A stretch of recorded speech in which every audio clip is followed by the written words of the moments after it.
त्रयोदशाधिक शततमः सर्गः। भरत का भरद्वाज से मिलते हुए अयोध्या को लौट आना। तदनंतर श्री रामचंद्र जी की दोनों चरण पादुकाओं को अपने मस्तक पर रखकर भरत शत्रुघ्न के साथ प्रसन्नता पूर्वक रथ पर बैठे।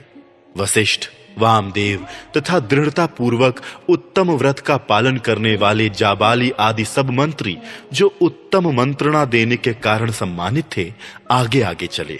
वे सब लोग चित्रकूट नामक महान पर्वत की परिक्रमा करते हुए परम रमणीय मंदाकिनी नदी को पार करके पूर्व दिशा की ओर प्रस्थित हुए।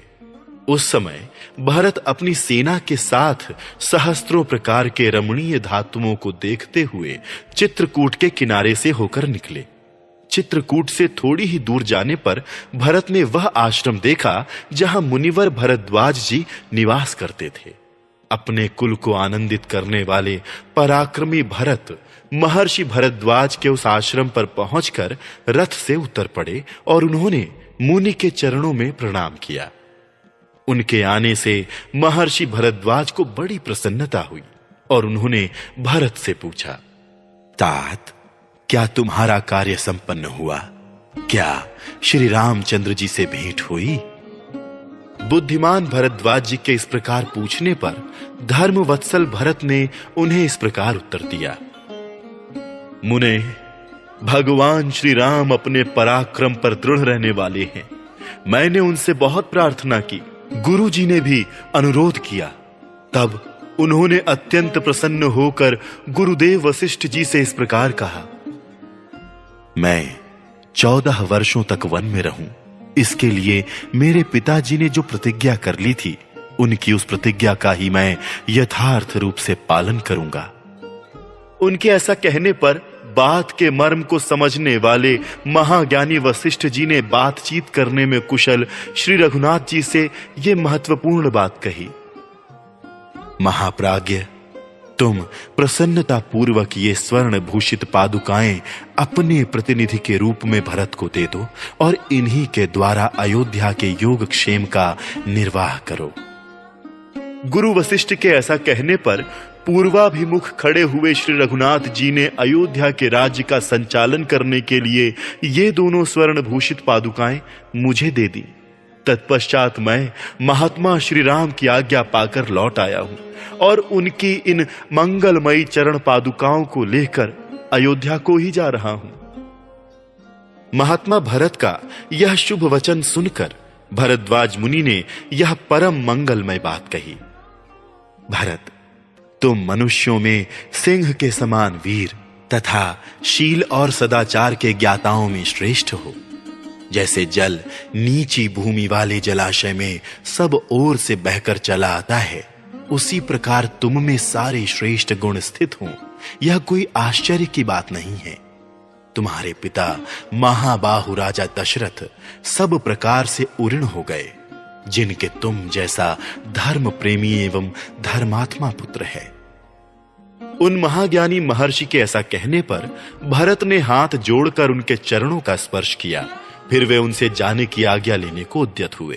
तदनंतर श्रीमान भरत बारंबार भरद्वाज मुनि की परिक्रमा करके मंत्रियों सहित अयोध्या की ओर चल दिए। फिर वह विस्तृत सेना रथों, छकड़ों, घोड़ों और हाथियों के साथ भरत का अनुसरण करती हुई अयोध्या को लौटी। तत्पश्चात आगे जाकर उन सब लोगों ने तरंग मालाओं से सुशोभित दिव्य नदी यमुना को पार करके पुनः शुभ्र सलिला गंगा जी का दर्शन किया। फिर बंधु बांधवों और सैनिकों के साथ मनोहर जल से भरी हुई गंगा के भी पार होकर वे परम रमणीय श्रृंगवेरपुर में जा पहुंचे। श्रृंगवेरपुर से प्रस्थान करने पर उन्हें पुनः अयोध्यापुरी का दर्शन हुआ, जो उस समय पिता और भाई दोनों से विहीन थी। उसे देखकर भरत ने दुख से संतप्त हो सारथी से इस प्रकार कहा, सारथी सुमंत्र जी, देखिए, अयोध्या की सारी शोभा नष्ट हो गई है, अतः यह पहले की भांति प्रकाशित नहीं होती है। इसका वह सुंदर रूप, वह आनंद जाता रहा। इस समय यह अत्यंत दीन और नीरव हो रही है। चतुर्दशाधिक शततमः सर्गः। भरत के द्वारा अयोध्या की दुर्वस्था का दर्शन तथा अंतःपुर में प्रवेश करके भरत का दुखी होना। इसके बाद प्रभावशाली महायशस्वी भरत ने स्निग्ध गंभीर घर घर घोष से युक्त रथ के द्वारा यात्रा करके शीघ्र ही अयोध्या में प्रवेश किया। उस समय वहां बिलाव और उल्लू विचर रहे थे। घरों के किवाड़ बंद थे। सारी नगर में अंधकार छा रहा था। प्रकाश न होने के कारण वह पुरी कृष्ण पक्ष की काली रात के समान जान पड़ती थी। जैसे चंद्रमा की प्रिय पत्नी और अपनी शोभा से प्रकाशित कांति वाली रोहिणी उदित हुए राहु नामक ग्रह के द्वारा अपने पति के ग्रस लिए जाने पर अकेली असहाय हो जाती है, उसी प्रकार दिव्य ऐश्वर्य से प्रकाशित होने वाली अयोध्या राजा के काल कवलित हो जाने के कारण पीड़ित एवं असहाय हो रही थी। वह पुरी उस पर्वतीय नदी की भांति कृशकाय दिखाई देती थी, जिसका जल सूर्य की किरणों से तपकर कुछ गर्म और गंदला हो रहा हो, जिसके पक्षी धूप से संतप्त होकर भाग गए हों तथा जिसके मीन मत्स्य और ग्राह गहरे जल में छिप गए हों। जो अयोध्या पहले धूम रहित सुनहरी कांति वाली प्रज्वलित अग्निशिखा के समान प्रकाशित होती थी, वही श्री राम वनवास के बाद हवनीय दुग्ध से सींची गई अग्नि की ज्वाला के समान बुझकर विलीन सी हो गई है। उस समय अयोध्या महासमर में संकटग्रस्त हुई उस सेना के समान प्रतीत होती थी, जिसके कवच कटकर गिर गए हों, हाथी घोड़े रथ और ध्वजा छिन्न भिन्न हो गए हों और मुख्य मुख्य वीर मार डाले गए हों। प्रबल वायु के वेग से फेन और गर्जना के साथ उठी हुई समुद्र की उत्ताल तरंग सहसा वायु के शांत हो जाने पर जैसे शिथिल और नीरव हो जाती है, उसी प्रकार कोलाहल पूर्ण अयोध्या अब शब्द शून्य सी जान पड़ती थी।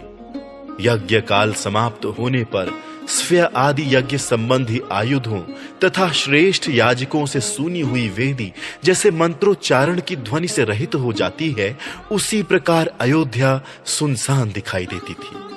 जैसे कोई गाय सांड के साथ समागम के लिए उत्सुक हो, उसी अवस्था में उसे सांड से अलग कर दिया गया हो और वह नूतन घास चरना छोड़कर आर्त भाव से गोष्ठ में बंधी हुई खड़ी हो, उसी तरह अयोध्यापुरी भी आंतरिक वेदना से पीड़ित थी।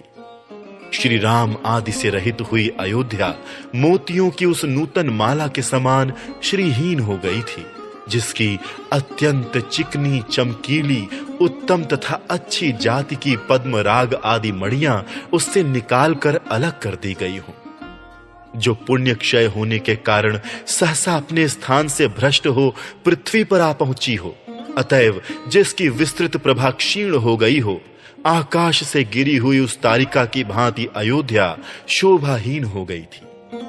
जो ग्रीष्म ऋतु में पहले फूलों से लदी हुई होने के कारण मत वाले भ्रमरों से सुशोभित होती रही हो और फिर सहसा दावानल के लपेट में आकर मुरझा गई हो, वन की उस लता के समान पहले की उल्लास पूर्ण अयोध्या अब उदास हो गई थी।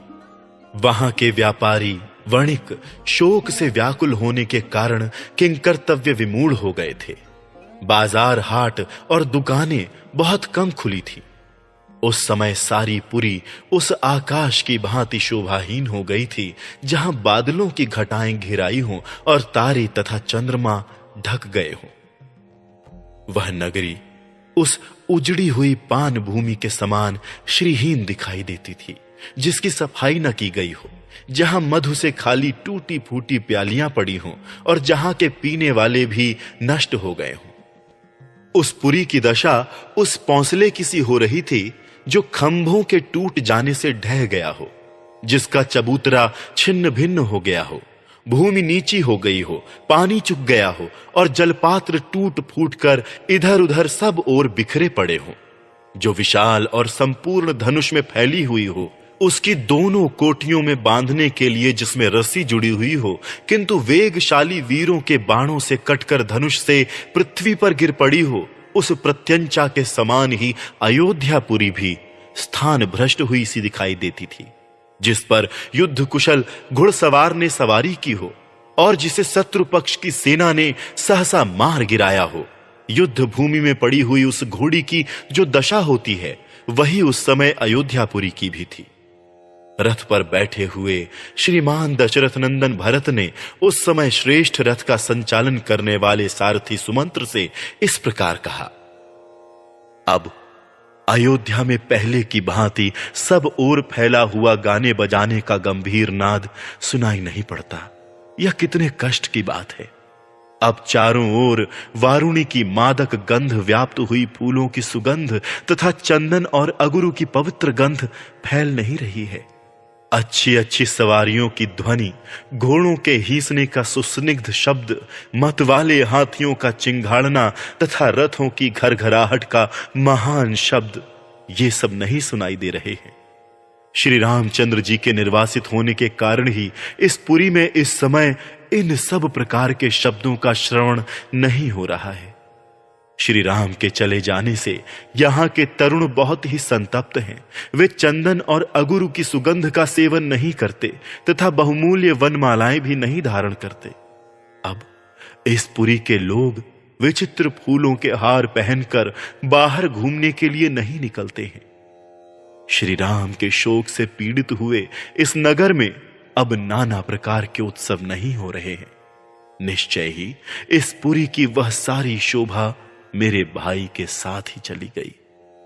जैसे वेग युक्त वर्षा के कारण शुक्ल पक्ष की चांदनी रात भी शोभा नहीं पाती है, उसी प्रकार नेत्रों से आंसू बहाती हुई यह अयोध्या भी शोभित नहीं हो रही है। अब कब मेरे भाई महोत्सव की भांति अयोध्या में पधारेंगे और ग्रीष्म ऋतु में प्रकट हुए मेघ की भांति सबके हृदय में हर्ष का संचार करेंगे। अब अयोध्या की बड़ी बड़ी सड़कें हर्ष से उछलकर चलते हुए मनोहर वेशधारी तरुणों के शुभागमन से शोभा नहीं पा रही है। इस प्रकार सारथी के साथ बातचीत करते हुए दुखी भरत उस समय सिंह से रहित गुफा की भांति राजा दशरथ से हीन पिता के निवास स्थान राजमहल में गए। जैसे सूर्य के छिप जाने से दिन की शोभा नष्ट हो जाती है और देवता शोक करने लगते हैं, उसी प्रकार उस समय वह अंतःपुर शोभाहीन हो गया था और वहां के लोग शोकमग्न थे। उसे सब ओर से स्वच्छता और सजावट से हीन देख भरत धैर्यवान होने पर भी अत्यंत दुखी हो आंसू बहाने लगे। इस प्रकार श्री वाल्मीकि निर्मित आर्ष रामायण आदि काव्य के अयोध्या कांड में 114वां सर्ग पूरा हुआ।